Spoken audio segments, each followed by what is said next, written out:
Detalye sa hiwalayan ni na Clea Pineda at Catrice Gerolf at ang dahilan nito.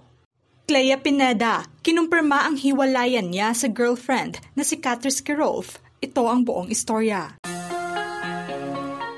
Opisyal na kinumpirma ng kapuso actress na si Clea Pineda ang hiwalayan niya sa kasintahang si Catrice Gerolf. Sa pamamagitan ng kanyang Instagram post, ibinahagi niya sa kanilang mga fans ang malungkot na balita. Sa kanyang post, ini-upload niya ang photo nila together at mababasa naman sa kanyang caption ang nakakaantig na mensahe. Matapos ang 3 taon na sila'y magkarelasyon ay opisyal na nga itong nagwakas. Yes, Kat and I decided to end a relationship. It was painful. It was difficult. Our relationship was so beautiful. I feel like it wasn't just 3 years because of so much that happened. She was my companion in sorrow. She was there by my side when I was happy. She was with me in the midst of chaos. And most of all, she was the person who loved me during the times when I couldn't love myself. She was my inspiration and strength in the battles of life. Hindi rin nakalimutan ng aktres na pasalamatan ang mga taga-suporta nila na siyang kasama nila simula't umpisa. Malaki rin ang pasasalamat ni Clea sa kanyang pamilya na buong tinanggap si Catrice bilang kanyang kasintahan. Hindi naman idinitalya ng aktres ang tunay na rason ng kanilang hiwalayan, ngunit inamin niya na sinubukan umano nilang ayusin ang mga problema at pag-iibigan, ngunit hindi na nga ito nag-workout pa. Mababasa naman sa huling mensahe ni Clea na kahit pamanhiwalay na sila ng kasintahan ay nariyan pa rin siya na handang sumuporta sa karera at mga pangarap nito. Sa loob ng 3 taon na pagsasama nila ay sobrang saya umano ng kanyang puso. Gusto kong maging masaya si Kat. Gusto ko siyang maging masaya talaga. From the bottom of my heart, gusto kong maging masaya talaga siya. Genuinely happy. As in, yun lang yung dinarasal ko araw-araw. Ayoko nang makita siyang nasasaktan pa. Ang dami na rin pinagdaanan ni Catrice at ayoko makadagdag pa doon. So no. Sa napakaikling panahon ng kanilang relasyon ay hindi umano niya mawari kung swerte ba siya o hindi dahil na nga sa naging hiwalayan nila sa dagdag na mensahe pa niya. 3 years full of love. I don't know if I am lucky because I met you and you became a part of my life. Or unlucky because you were given to me for such a limited time. Thank you for the love you gave me, Kat. Always remember that no matter what happens, my love for you will never fade. Sa guesting ni Clea sa Fast Talk with Boy Abunda, nilinaw niya na hindi third party ang rason sa hiwalayan nila. Proud niyang sinabi na hindi umano siya nagloko sa relasyon nila maging ang kanyang ex-girlfriend. No, Tito Boy, sobrang proud akong sabihin yon. Hindi ko kayang gawin yon kay Kat. Masyado ko siyang mahal. Knowing Kat, hindi niya kayang gawin yon kahit kanino. Inilahad rin niya na mutual decision ang breakup nila at saad pa niya. May kanya-kanya na kaming priorities. Mutual decision yung nangyari. Gusto niya unahin ang sarili niya. Gusto ko rin piliin ang sarili ko this time. Inamin rin niya na habang nagsasama sila ay naramdaman niyang tila hindi na sila nag-grow sa isa't isa. Na-realize na namin na hindi na kami nakakatulong sa isa't isa.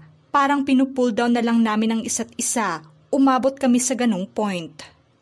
Sa paglalahad niya sa publiko tungkol sa kanilang hiwalayan, humingi umano siya ng permiso sa dating kasintahan na isa publiko ang tungkol dito. Okay yung dynamics namin. Kabisado ko siya, kabisado niya ako. Sobrang ganda ng relationship namin.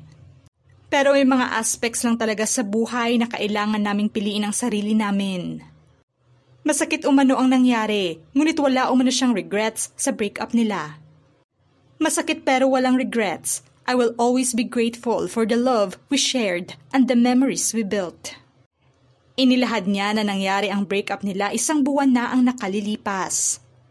Sa kanyang dagdag na pahayag, ang sa akin lang, meron akong sarili kong values pagdating sa relationship. Binavalue ko yung loyalty, yung love namin, yung respeto ko sa kanya. And hindi ko ever balak sirain yon. Or hindi ko ever inisip na makasira ng tao dahil sa ganyang maling ginagawa, yung panuloko o cheating. Kung matatandaan na noong March 2023 ay proud si Clea sa pag-amin niya sa tunay na pagkatao niya bilang isang lesbian at bahagi ng LGBTQIA+ community. Matapos ang coming out niya ay ipinakilala niya rin sa publiko noon si Catrice bilang kanyang kasintahan. Matapos niyang isa publiko ang tungkol sa kanila ay nasa mahigit 1 taon na umano silang magkarelasyon. Sa panayam sa kapuso actress noon, na umibig umano siya sa kapwa babae matapos na makipagrelasyon noon kina Jack Roberto, Jeric Gonzalez at Andre Parras.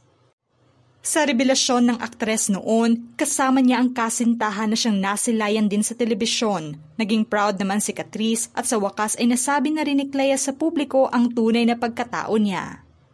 Sa pahayag ni Catrice noon, naiiyak ako kasi finally she made it. She's speaking her truth already to everyone, so very heartfelt talaga yung desisyon niya na to, and I'm just so proud of her.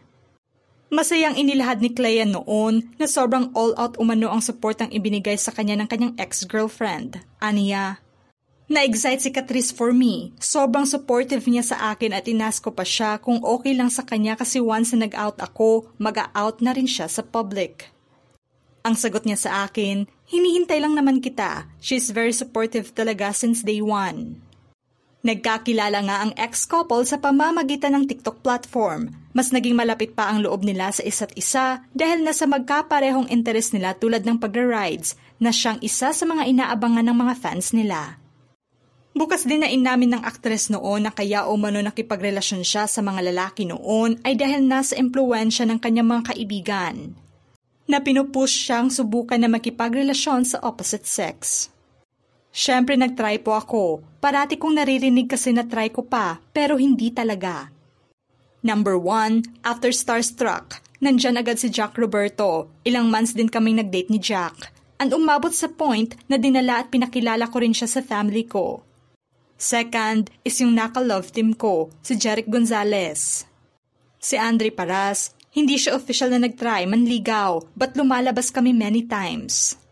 Matapos na masubukan niyang makipagrelasyon sa lalaki, ay ramdam pa rin niya na parang may kulang sa sayang nararamdaman niya, aniya. Yung happiness ko, sobrang kulang. Hindi naman sa sinasabi na hindi ako sumaya sa mga guys na to, pero may kulang.